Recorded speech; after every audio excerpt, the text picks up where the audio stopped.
International business machines, IBM, which this season has brought you Town Meetings of the World, CBS Reports, the National Health and Citizenship Tests, tonight presents Broadcast 13 in this distinguished series. This is not a crater on the moon. This is an IFO, Identified Flying Object. A man, not Superman, jetting in a Bell Aerosystems rocket belt.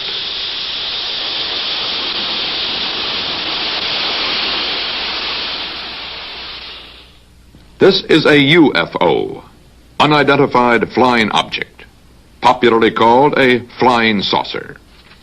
To responsible scientists and photoanalysts, they are lenticular clouds, sundogs, planets, balloons, or mirages. First of all, the objects are not unidentified. We know what they are.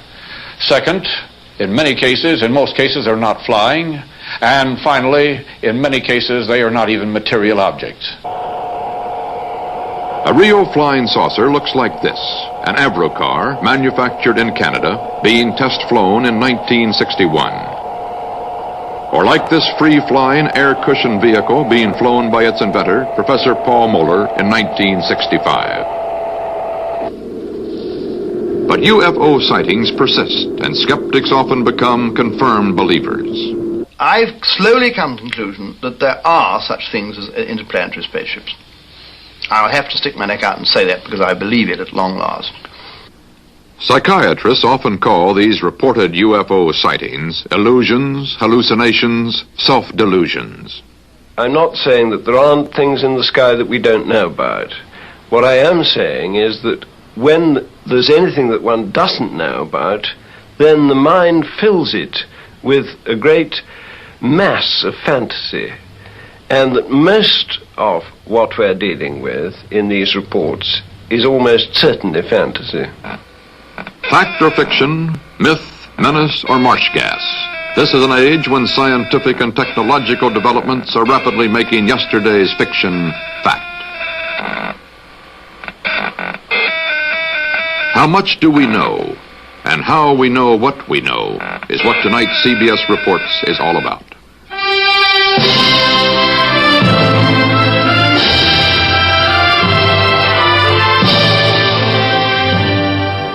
CBS Reports, UFO, Friend, Foe, or Fantasy.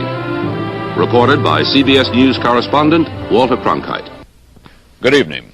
Reports of flying saucers are nothing new. From the beginning of recorded time, men have been seeing unexplainable things in the sky. And there's no reason to doubt they saw something. The question is, was what they saw really there? And what was it they really saw? The great flying saucer mystery of 1966 began here, near Dexter, Michigan, late in March.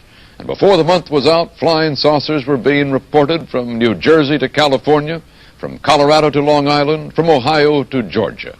Invariably, the first reports were brought in by quiet and sober citizens like Frank Manor, father of 10 children, a countryman, a hunting man, a man used to wooded swamplands by night. Well, first beginning, we were watching television, and we have 6 dogs here, and they started raising a fuss, in which they never do much, so I went outside and gave a yell at them, and as I turned around to come back on the porch, I looked to the north of me, and looked like a fallen star meteor. It was red and kind of coming down, and on about a 45, and so then I watched it, and I was going to see if it landed and then maybe go down and see what it was. And when it got to the top of the trees, it stopped, and a blue and a white light come on it. And I looked at it, and I thought I was seeing things. Frank Manor's UFO remained over his swamp more than 4 hours. His children saw it, his in-laws saw it, residents of the area saw it, the police saw it. No one photographed it, but Sergeant Newell Schneider of the Sheriff's Office remembered it well enough to draw it. No, it moved very rapidly at any speed, or rather any direction it wanted to go. Why it could change and go to the right or the left or go crossways without hesitating a bit. What do you think it was? Well, if they call it a flying saucer, that's what it is. 40 miles away, another swampland and another UFO sighting. This is Hillsdale, and the girls at Hillsdale College had a night to remember. Well, when I was looking out the window with the binoculars, I guess it was about 12, I saw it, and I saw two red lights, and I saw what looked to be shaped like a pie. I could just see the front of it, and I just saw the round front, and I could see the lights on either side. And then the red light was sort of casting a glow over the whole thing, so it looked like a round disc. At first, when I'd heard the other girls talk about it, I believed them, yet I couldn't really make myself comprehend it because I hadn't seen it with my own eyes. But then when I saw it, I just was fascinated. I wasn't afraid. I just wanted to stay there and keep my eyes glued to it. I couldn't leave. I know I saw it, but, I know myself I saw it, but I believe I saw it, but I can't fathom it because it seems so unreal. William Van Horn, Hillsdale's undertaker and civil defense director, also spotted the UFO and was out with his Geiger counter next day, checking a mysterious perfect circle where the UFO had been seen. Van Horn did not find any radioactivity here, but this did not shake his certainty that he had seen a hovering vehicle with two lights. Many people asked him why he did not go right up to the UFO in the dark. I'd much rather be a live coward than a dead hero. And with the area of uncertainty that we have here, how do I know but what maybe there's a current, a little electrical charge which is being radiated by one of these vehicles which would electrocute you if you got within a certain area of it. There was no sound whatsoever. I could not hear a bit of sound. The Air Force sent its chief scientific consultant on UFOs, Professor J. Allen Hynek, to check the Michigan sightings. Dr. Hynek agreed that the good citizens of Michigan had seen something in the marshlands. He thought they had seen marsh gas. I've had many, many letters pointing out that they, as children on the farm, had many experiences with swamp lights, and that this was obviously the thing that it was, and they couldn't understand why the people in Michigan got so excited over swamp lights. And the illusion of motion frequently is given by the fact that a little bit of swamp light appears here, it goes out, another one appears over here, that goes out then, but the illusion as viewed from a distance is that the objects have moved back and forth. And sometimes this gas will gather into a ball and actually float away. In Washington, a private unofficial group known as NICAP, National Investigations Committee on Aerial Phenomena, called a news conference, dismissed the swamp gas theory, and reopened an old argument with the Air Force. NICAP's director, Major Donald E. Kehoe, a retired Marine Corps officer, insisted that the Air Force knew more than it was telling. We are being observed by some type of device which is ahead of us, far ahead of us, and is probably controlled by a highly advanced superior civilization. Now, this is a conclusion which I personally have stated and is shared by some members of our Board of Governors and advisors, not all of them. But it has reached to the point where many people in the Air Force have the same conclusion. In fact, the Air Force at one time had a top secret estimate that these things were interplanetary spaceships. So you will see that this, instead of being a subject for ridicule and a big joke, actually is a serious matter which could affect the lives of all of us. And for the umpteenth time in as many years, the Air Force, called before a congressional committee, said it was hiding nothing. Air Force Secretary Harold Brown. We have not been hiding anything. The investigations have been made public. The explanations of those where there is a clear explanation have been made public. The hearing this morning was public for just that reason.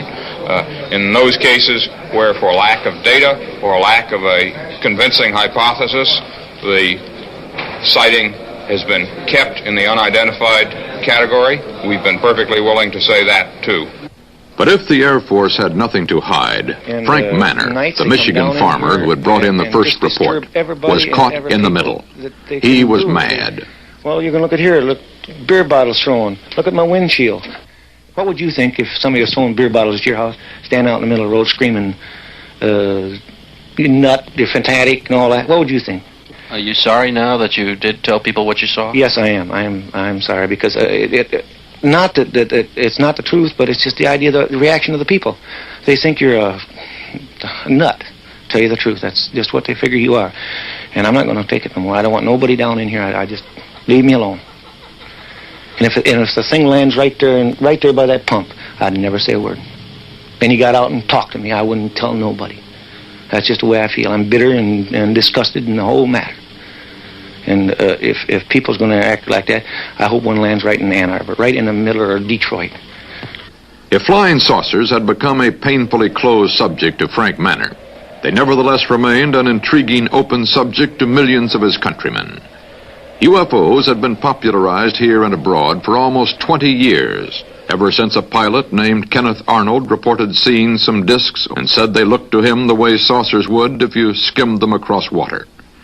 As for the latest rash of UFO reports, a pioneer in rocketry and an early popularizer of interplanetary space travel, Dr. Willie Lay thought he detected a reason.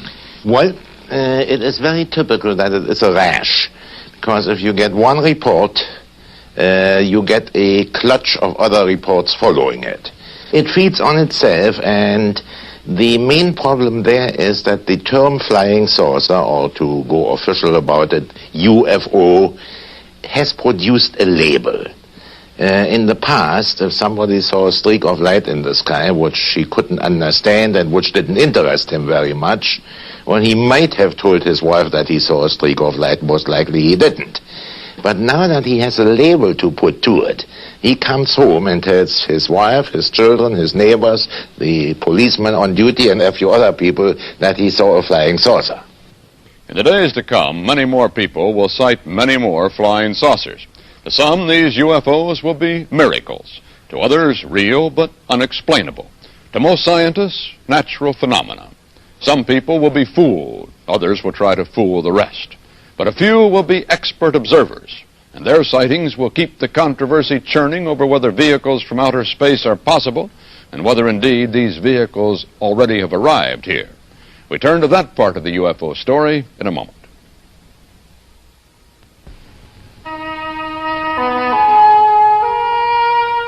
Here is a ritual that goes on night after night before each new term in high schools all over the land. This is scheduling. The fitting of courses to the needs of each student and the needs of each student to the new term's classes.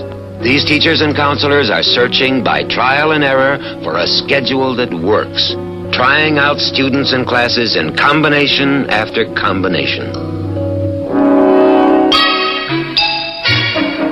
Night after night, right up to the opening of school. But in this high school, where 2,000 students have their choice of more than 100 classes, this IBM computer tries out millions of combinations of students and classes and arrives at the optimum schedule in one afternoon. The process starts in a student counselor's office. Chair. If you're planning on a scientific career such as medicine, that may be physiology or biology too. The counselor analyzes where each student's abilities lie and where he needs direction. The counselor then simply marks the ideal courses for the student on one of these lists. These course requests go into the IBM computer. Already stored in its disk memory are related facts about each course, when it's given, how much space in the class. And here's the result. The most workable schedule for every student, coming up as a roster of each class for each teacher. That's one of the jobs the computer does for the teacher. From the indicative to the subjunctive moods. Also, you've got about 10 minutes left. The computer also scores tests and supplies more information from them, not only grades, but where each student stands in the class, where the class stands in the state, and the state in the nation. What'd you get, Jim? I got an A. This computer information gives teachers a better idea where more work is needed.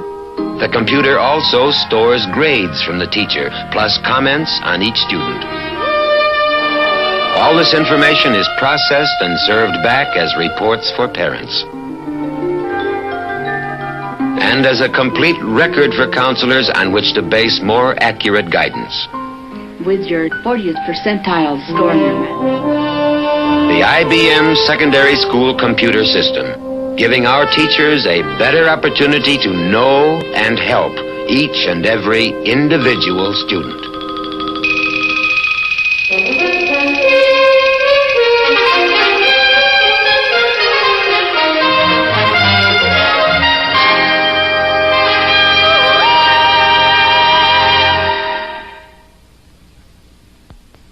Here again is CBS News correspondent Walter Cronkite.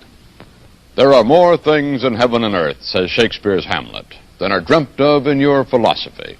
On the other hand, there may be less there than often meets the eye. The oceanographer and meteorologist Athelstan Spielhaus. In the very early times, people didn't understand the majestic kind of catastrophes of nature. If a volcano blew its head and destroyed a village, primitive people used to think of it as some enlarged monster, some enlargement of a thing that was familiar to them, like a wild animal or something.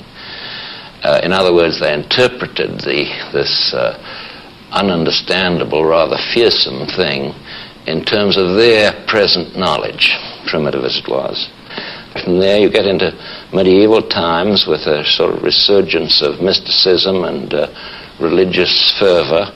And I suppose if people saw unexplained things in the sky in those days, they explained them as miracles.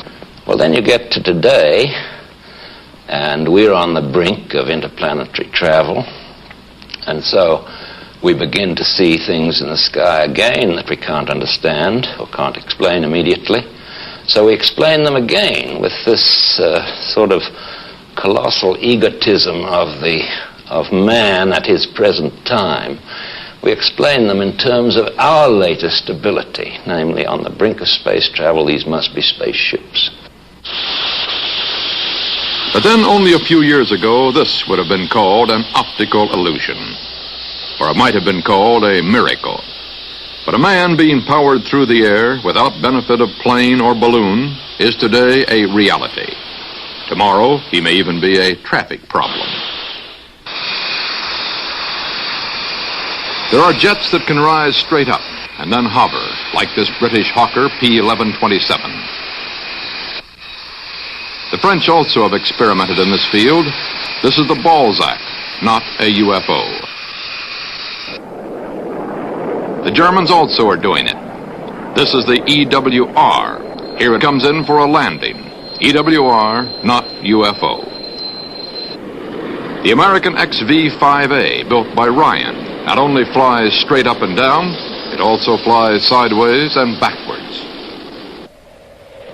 Northrop's wingless M2F2, otherwise known as the Flying Bathtub, is NASA's lifting re-entry body, half plane, half spacecraft, landing like a conventional jet without power. Another wingless piece of airborne hardware is this lunar landing research vehicle at NASA's Research Center, looking more like a giant flying ant that might have come out of a Martian comic book. It will be used when we get to the moon. Small wonder that laymen seeing such things in newspapers, aviation, and trade journals, as well as in newsreels and on television, are ever more ready to believe anything. For if these are real, then others, more incredible, are most probably being tested in secret. However, all these vehicles operate within the laws of physics and aerodynamics, even though they may give the appearance of operating outside the laws of nature. But ufologists still insist there is more to it than this, and so there is. At England's Victoria and Albert Museum, CBS correspondent Frank Kern spoke to aeronautical historian Charles Harbord Gibbs Smith. My position now, I think, is that I believe that about 5% of these things are interplanetary. That is, they come to us from a world outside our planetary system, and that some of them are in fact inhabited by intelligent beings of some kind, and some look as if they're remotely controlled. After all, who really do we think we are? We're a fifth-rate, miserable, measly little system out on the edge of the Milky Way, fooling around the universe with 4,000 or 5,000 years of so-called civilization behind us. We think we are the cat's whiskers, and we are not. We're a potty, second-rate lot, fifth-rate lot, conceited as apes, not all of us. And here we go, and the moment anybody suggests that something should come in outside from outside, we think, oh, no, it can't be that, it can't be that. It's quite out, you know, these things can't happen. And I think I do it myself, we're all thinking medievally. What convinces you more than anything else?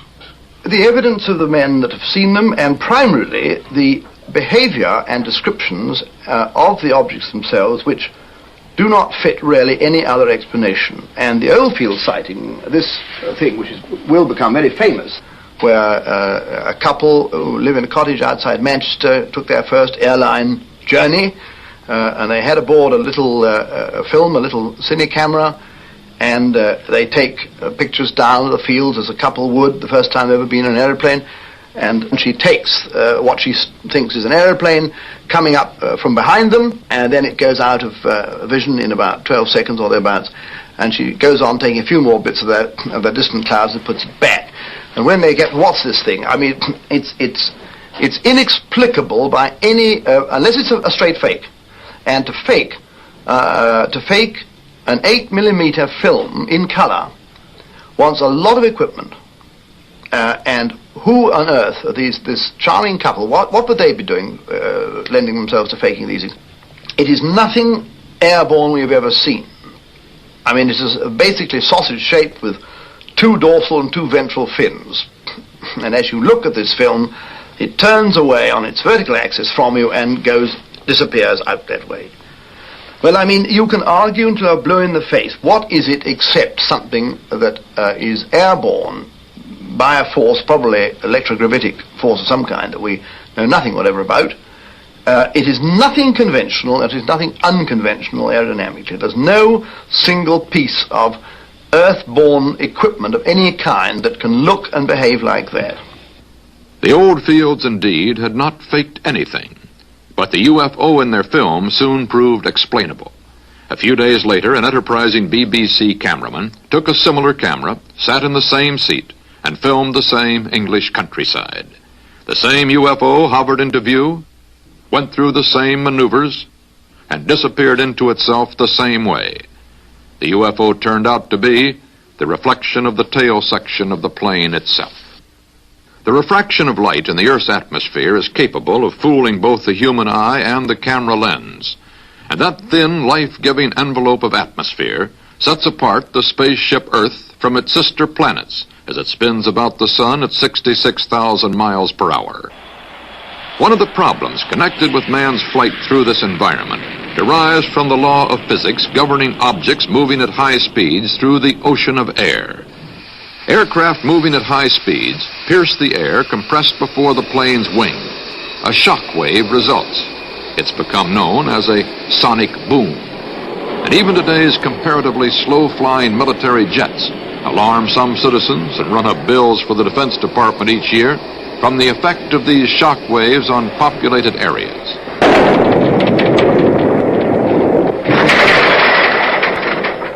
Question: why have no UFOs ever created an identical phenomenon when they're reported moving at speeds far in excess of jet planes, as this film made by Mrs. Madeline Rotifer in 1965 purports to show? Further, if the laws of nature prevent jet aircraft from abruptly changing direction without breaking up aircraft and passengers, why would a UFO be exempt from the same effect at greater speeds? The answer of most scientists is that we are not dealing with material objects from outer space at all, but with lights, reflections, and natural phenomena. Former director of the Harvard Observatory, now a member of the Smithsonian, Professor Donald H. Menzel. Many people looking up into the sky can see a bright object on the horizon. They think that this object is a UFO, when actually, as we scientists know, it can be an effect of the Earth's atmosphere, that through a layer of hot air that is entrapped above a layer of cold air near the ground, we get an effect which we call a mirage. Now, to demonstrate this, I have a sort of Earth's atmosphere in this jar. This is a layer of benzene, which is a very high index of refraction, and it acts like a layer of cold air. And I am now putting on top of it, floating on it, a layer of acetone, which is a layer of liquid of lesser refractive index. It acts like a layer of hot air. On the screen, we will see a bright light that's being projected from the ground level here and passing through the acetone on the benzene. And now we will turn out the lights. You see on the screen that the bright spot of light that was originally traversing this artificial atmosphere and appeared at the top of the screen gradually dims. And a line of colored light streams out down below this spot. And finally, the spot near the top of the screen disappears, and we see instead a beautifully colored and rapidly moving spot. The colors are due to refraction. The red color sometimes is attributed to the presence of a rapidly moving jet. The blue color is sometimes interpreted as motion toward the observer. It's all an effect of a mirage. And yet this has been reported again and again by experienced pilots who have thought that they were being attacked by a UFO from outer space. This is a type of sundog. Ice crystals in an otherwise transparent atmosphere reflect light from the sun, and it produces a saucer-shaped body that can maneuver, rush in toward the plane, or sometimes move rapidly away as the density of ice crystals thins out. There are brilliant meteors, the shooting stars that flash through the sky. There are many cases on record where a pilot and a co-pilot have seen the identical flare in front of their plane, and one of them has pulled up the plane abruptly in an attempt to maneuver to miss it, when actually the other pilot claimed that it was an object 70 or 100 miles away, which actually it was. In addition to mirages in the atmosphere, many physical objects in the air have been taken for saucers, like this translucent balloon that can carry instruments up to 100,000 feet. Birds, kites, pieces of paper, and the planets have often been claimed as UFOs. But a little bit of logic goes a long way for those who wish to be persuaded, as we shall see in a moment.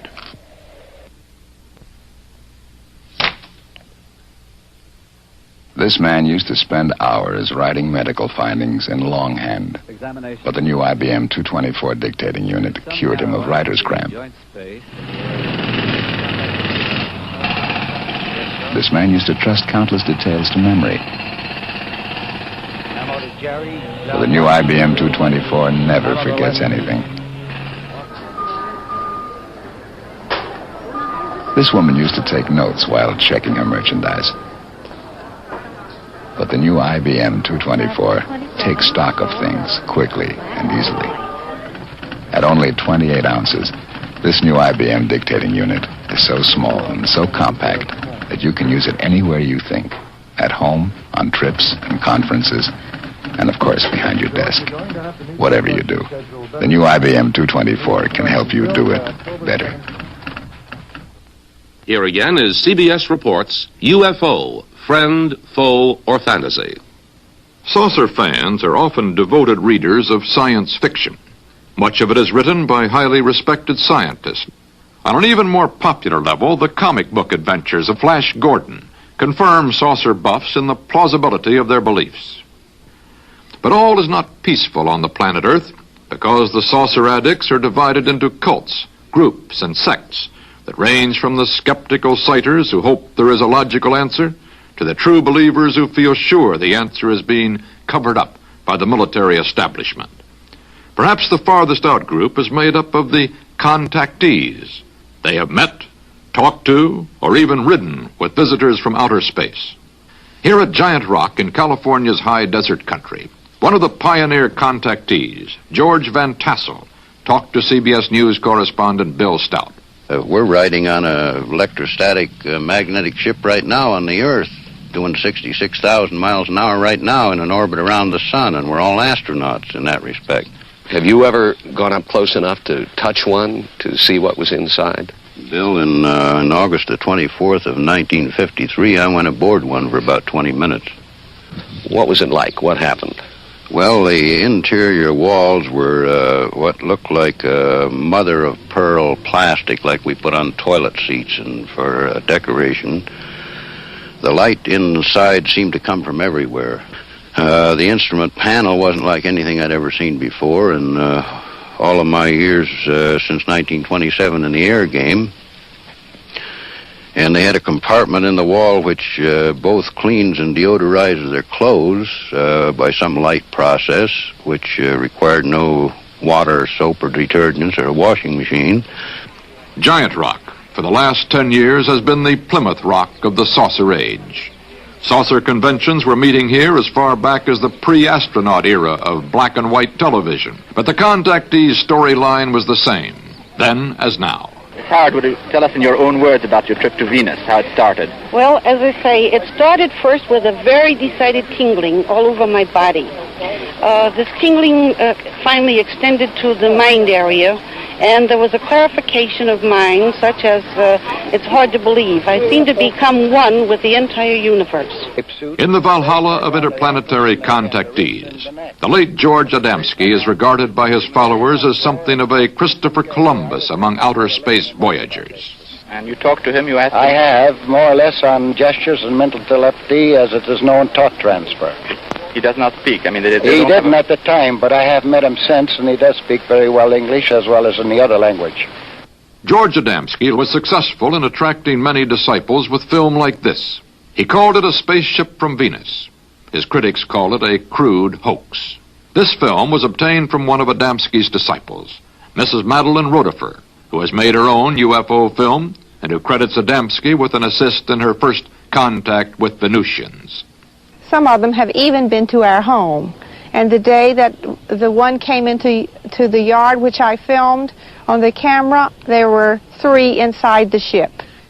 Major Kehoe and his NICAP organization have little regard for the likes of contactees, Rotifer and Adamski. They lean heavily on the testimony of professionals. According to the United States Air Force, in following a policy which is set probably fairly high in the Pentagon, there are about 250 or 300 extremely incompetent airline and military pilots in this country. They're carrying passengers.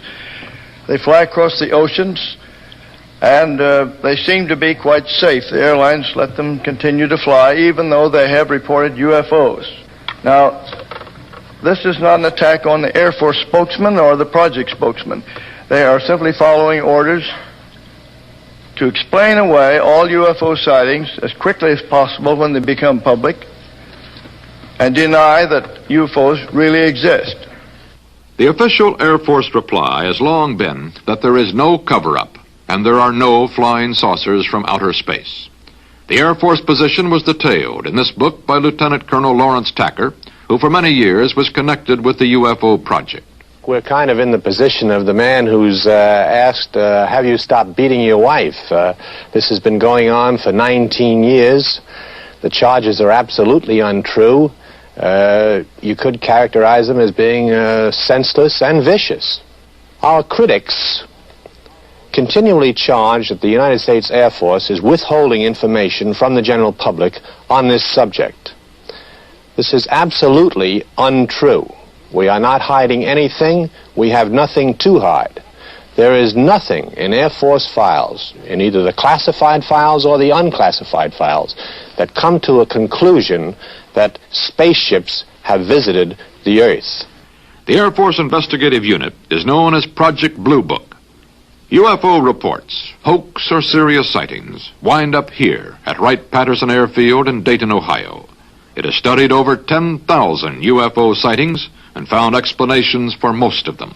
But about 650 remain unidentified. Not enough information to explain them. The hoaxes, however, are easy to explain. A rocket nose cone turns out to be a magnesium anode used by water companies to protect their pipes. A rock from outer space, actually fused by a high-tension line which shorted out. The finders said this was food from outer space. The Food and Drug Administration analyzed it as old-fashioned buckwheat cakes. Hoaxes are easy to discount. But the Air Force insists it treats serious reports seriously. Chief Scientific Consultant of Project Blue Book is Professor J. Allen Hynek, head of the Dearborn Observatory at Northwestern University. He took on the assignment 18 years ago. He talked with Joseph Wershba of CBS Reports.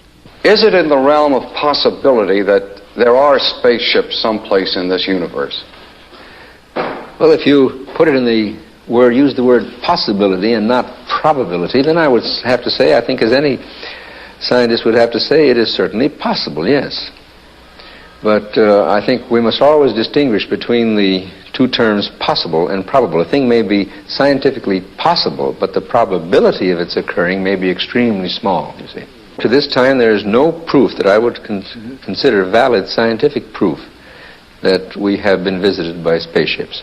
I would say the great majority are balloons, meteors, satellites, aircraft seen with the sun glinting off of them, and birds.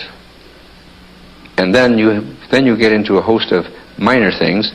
But in general, you can say that the IFOs, the identified ones, have turned out to be generally quite usual things seen under unusual circumstances or surprising circumstances. It's a global thing. What it is, please don't ask me. I'm still puzzled. This you might call me a study in puzzlement. But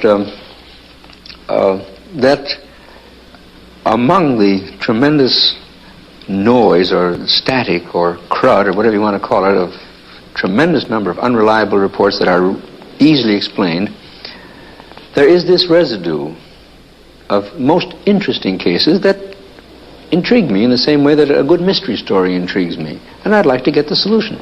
I don't think it is space people, although I would be delighted if it turned out that way, because as an astronomer, I think it would make astronomy even more interesting than it is. And as far as the Air Force is concerned, I can't speak for them, of course, but I should imagine that if the existence of spacecraft were really established, it would really increase the appropriations of the Air Force. But how do you answer the people who are pretty competent, careful, cautious, probing people, pilots, radar trackers? Those are particularly the people that I like to talk to, because they understand where angular rates are, they understand scientific terminology. I can ask them, what was the altitude and azimuth when you first saw it? What was its azimuth and altitude when it disappeared? What was its angular acceleration? They can give you an intelligent answer to a thing like that. What is your answer to the people who are sure there are spaceships and they say that you and the Air Force are in cahoots? Well, first of all, this business about being in cahoots is just simply a downright falsehood. And if they insist that space vehicles exist, I say, oh, fine, the burden of proof is on you. How thin is the dividing line between science and science fiction? What do we know of outer space? Is there anyone out there? And are they headed our way? That part of the story in a moment. Let's try a speed of, say, 10 knots and a rudder angle of 27 degrees and check on that tactical diameter. These Navy men are asking a machine to solve a most intricate problem. Go. Magic finger. Find the red, green, and violet stimulus. At the same time, miles away, these chemists are asking it to work on their problem. All right, your red value is 48.09. Is that center line? At the same time, somewhere else, the same thing. They're all sharing a powerful IBM computer. 50 companies can now use one computer at one time, and all 50 get their answers immediately. This is time sharing. You don't need to own the computer or go where it is or be an experienced computer user. Just rent one of these, and you're in command of a distant computer. Suppose you're blending a new lipstick. Calculating color quantities can take hours. But now? Oh, you got it. 1898.66. Very good.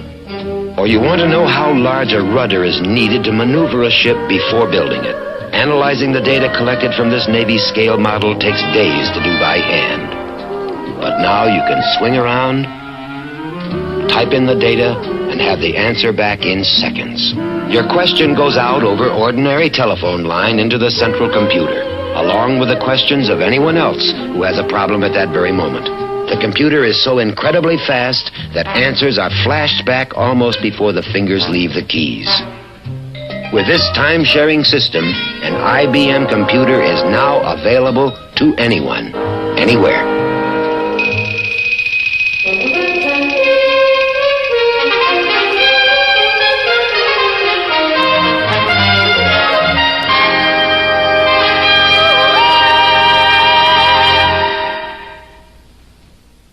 CBS Reports, UFO, Friend, Foe, or Fantasy, continues with Walter Cronkite. Much of science, when we look at it close up, looks like fiction. Those who charge a conspiracy as being carried on by scientists and the military to cover up visitations from outer space use that charge to explain why no UFOs have been reported by our space defense system. Well, this is a dangerous game, like yelling fire in a crowded theater. For in this hydrogen bomb and missile age, the Air Force has the job of turning the unidentified into identified objects in a matter of moments. There's no time for theory and conjecture, because any unidentified object would sound warning klaxons around the world. Thousands of people would have to know about it instantly. It's literally true that what we don't know could kill us. CBS News correspondent Bill Stout reports from Colorado Springs. This is where they watch everything that flies over or close to North America. The Combat Operations Center for NORAD, the North American Air Defense Command. Thousands of items of information pour in here from radar stations, outposts, ships, and aircraft scattered all across the hemisphere. Data that's sorted and displayed on this screen. All routine flights, commercial and private, are filtered out. Those of special interest to air defense are shown as arrows. Yellow is the Strategic Air Command. Green is for special interest flights, such as President Johnson's plane. Orange is unknown. After they're identified, that color is changed. Red is hostile, a color used so far only in practice. All this and much more goes into the decisions that are made right here in this room. A 24-hour watch kept by men of the Air Force, Army, Navy, and Canada. They see everything that's in the sky. They have to. And one of them is Captain Gary Reese, an Air Force radar officer with the Air Defense Command. Is that right, Captain? You see everything that's up there? Yes, that's right, Bill.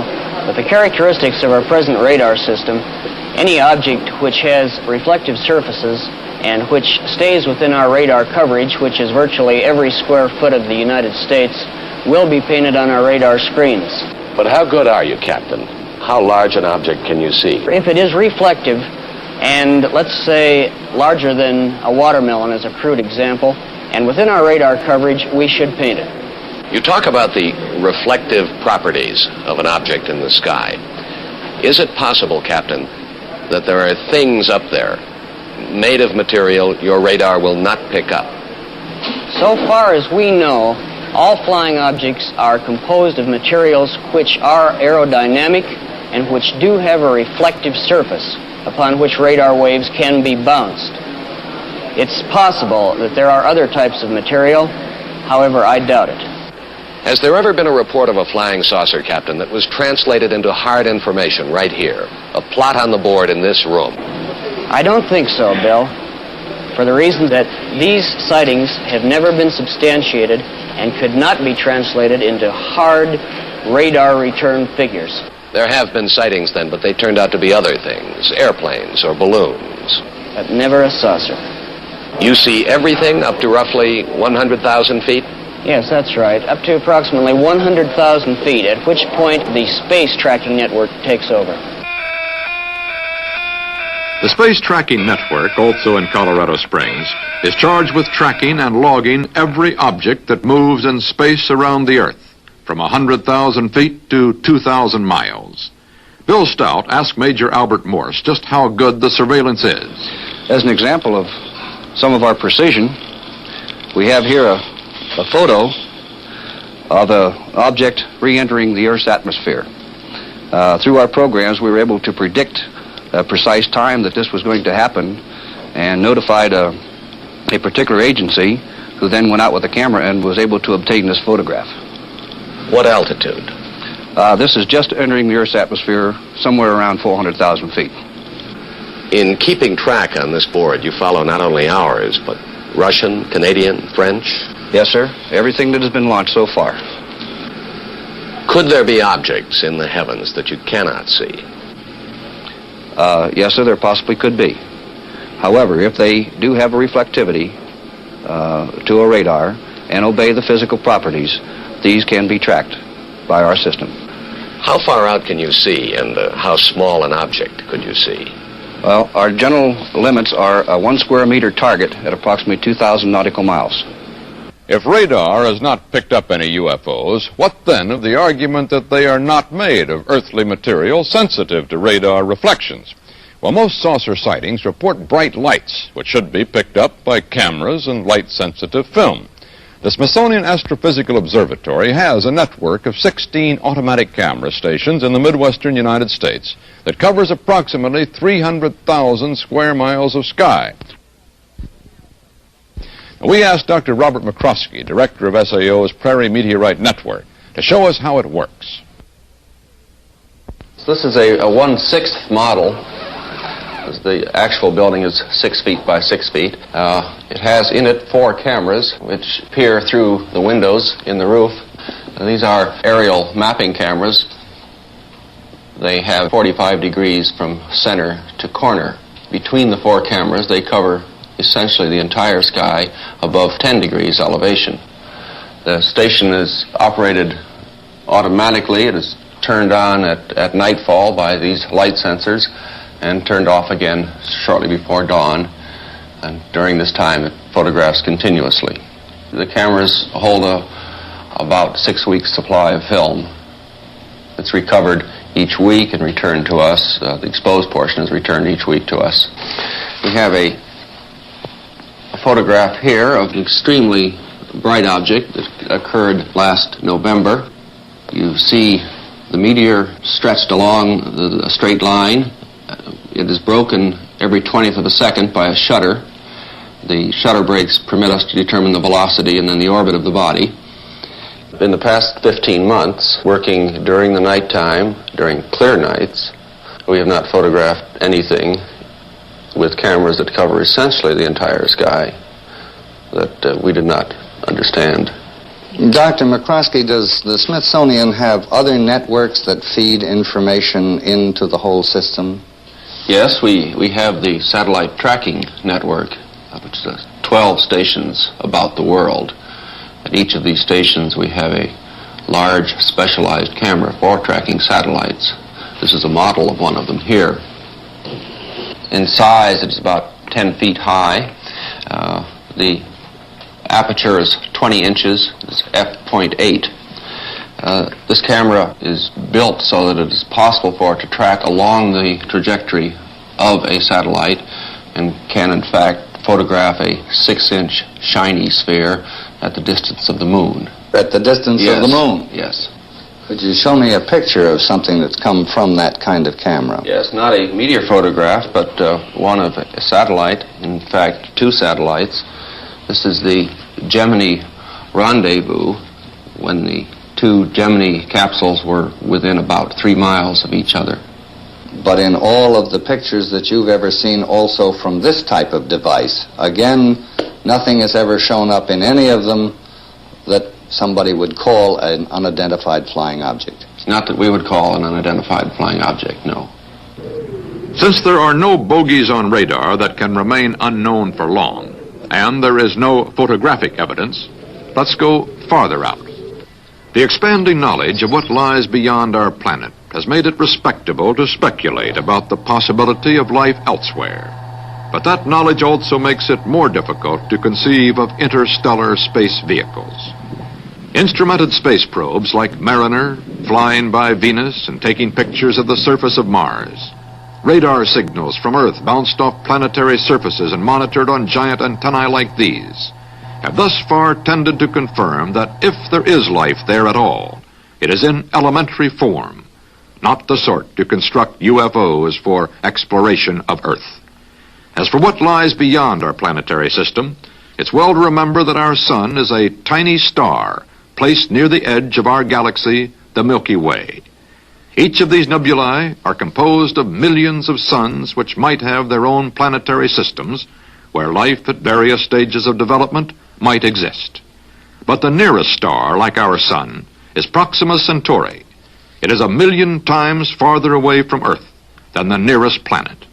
If it had planets around it and was inhabited by intelligent beings capable of travel through the galaxy, they would have to construct spaceships that traveled at 670 million miles per hour, the speed of light. A round trip from the vicinity of Proxima Centauri to Earth would take more than 8.5 years of Earth time. So those scientists who are inclined to think the universe may abound in intelligent life tend to believe that God's quarantine, as some of them call the distance which separates us, will make radio signals the ultimate form of communication, not spaceships. Great electronic ears have enabled man to listen for electromagnetic signals from the farthest objects in the universe that have so far been detected. This one, 1,000 feet in diameter, in Arecibo in Puerto Rico, is operated by Cornell University for the Advanced Research Projects Agency and is engaged in a number of deep space and planetary projects. If we are not alone in the universe, instruments like this, pursuing carefully programmed listening exercises, may one day bring us a fateful message. The astronomers have long been the leading theorists on the possibility of life in outer space. Astronomer Carl Sagan is consultant to a current Air Force scientific panel. Astronomer Thornton Page was on a CIA committee that investigated UFO reports in 1952. Its conclusion? No evidence of UFOs. Our panel was expected to be, and I think was, objective in its approach, and tried to evaluate all the reports without saying they're ridiculous in advance. That has been repeated quite recently, and that is a good reason for talking with Carl Sagan here, because he's in the same position that I was, being the only astronomer in a similar panel. There's not a single verified or checked out report which is at all connectable with the possibility of extraterrestrial life. It doesn't say that I think extraterrestrial life is impossible. Quite the contrary. I think that many of the stars in the sky have planetary systems. We know enough now about the origin of life to make it appear likely that life arises naturally on the vast bulk of these planets. It's possible, but by no means certain, that life on many of these planets evolves into beings which are as advanced as we, or more advanced. And I don't see any reason why we can't imagine that there are civilizations thousands or millions of years in advance of ourselves capable of technical feats that we can hardly imagine. If you would believe, as the flying saucer cultists would have us believe, that the majority of the saucer reports are due to visitations, then you have a very strange situation. That means several spaceships are coming to the Earth over interstellar distances every day, as if all the anthropologists in the world were to converge on one of the Andaman Islands in the Indian Ocean because they just invented the fishnet there or something. I think it's much more reasonable if you want to speculate on the possibility of extraterrestrial intelligence, that there are very rare visits from extraterrestrials to the Earth. There's no evidence for this. I just say that's not implausible. But to have several visits a day, I think, is straining credulity. I think a key to what's behind the real belief in flying saucers is most easily obtained if you look at the contact myths. There are several hundred people in the United States who claim to have had personal contact with the inhabitants of flying saucers who have landed. And if you examine these myths, you find that there are some peculiar regularities. The inhabitants of saucers are benevolent. I mean, they're really concerned for our well-being. They're omnipotent, extremely powerful, omniscient, extremely knowledgeable, and they often wear long white robes. Now, this combination is something I've heard in another context. This isn't science, this is religion. And what I suspect is happening is this. We live in very unsettled times. It used to be possible to believe in a personal, benevolent, powerful, all-knowing God who cared about individuals who you could pray to.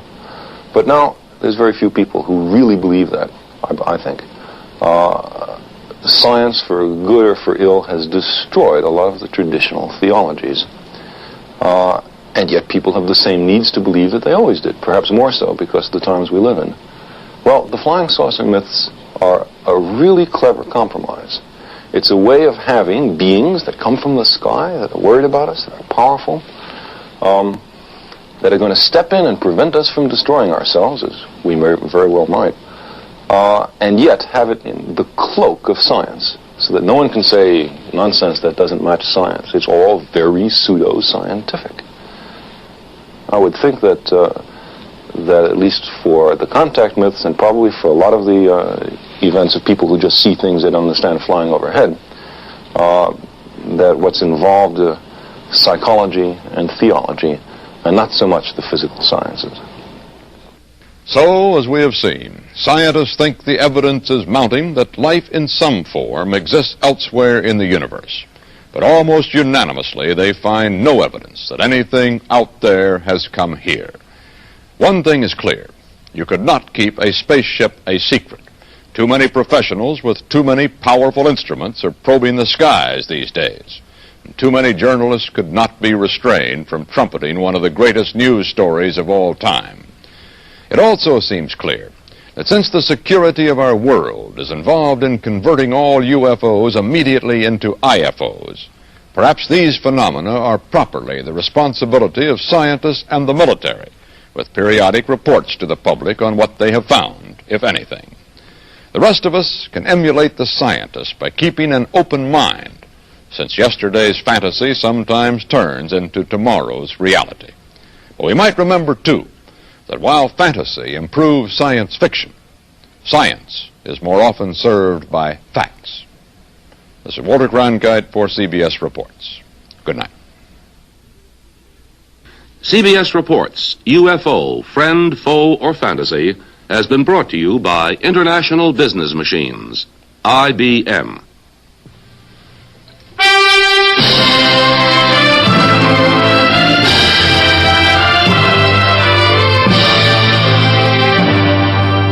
CBS Reports, UFO, Friend, Foe, or Fantasy was filmed and edited by the staff of CBS Reports under the supervision and control of CBS News.